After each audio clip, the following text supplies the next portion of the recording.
Can you talk about the significance of a country like Taiwan extending its mandatory military service from 4 months to 1 year, and what difference that extended duration is going to make? So I think it's good to think about this through the lens of what conscription can do for militaries generally and what it can do for Taiwan specifically. So I think at the general level, conscription can be helpful for creating a measure of societal buy-in for military action.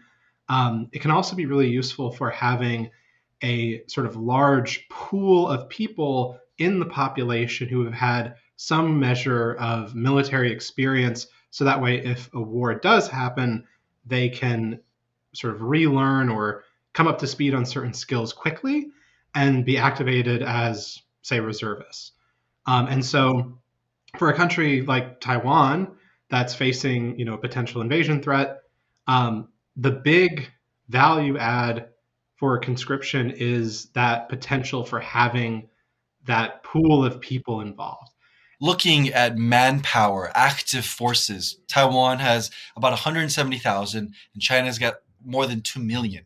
If this is the case, should Taiwan maybe be investing more in unmanned systems instead of actual human beings? I think that's a great idea, right? Anything you can do to sort of squeeze more efficiency and combat power out of small units of troops. The other thing I would say too is that, China's numbers look very impressive on paper in terms of its active duty military.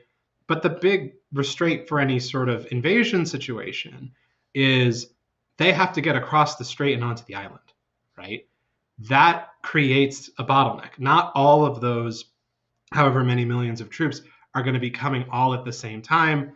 Also, the other theater commands that are involved in China's military probably going to be watching their own sectors in case there's anything coming in that might attack the Chinese mainland. So the numbers are, I don't know if I'd call them favorable for Taiwan, but they're not as bad as a sort of first glance would seem. But a lot of that depends on making the right choices about equipment and also training. And what are you looking at specifically in this new 1 year conscription period?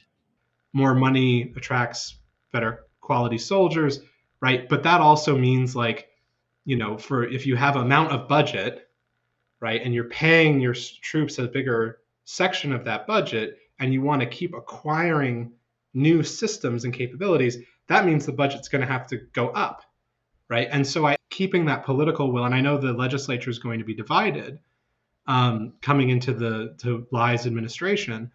That's going to be a tricky thing, a trickier thing to pull off. But I think that's important for making sort of all this stuff work. The second thing is, I think once Taiwan receives, especially the Abrams tanks that the U.S. is going to be delivering, I think the deliveries start for that this year and go through 2026. And ditto with the F-16 Block 70.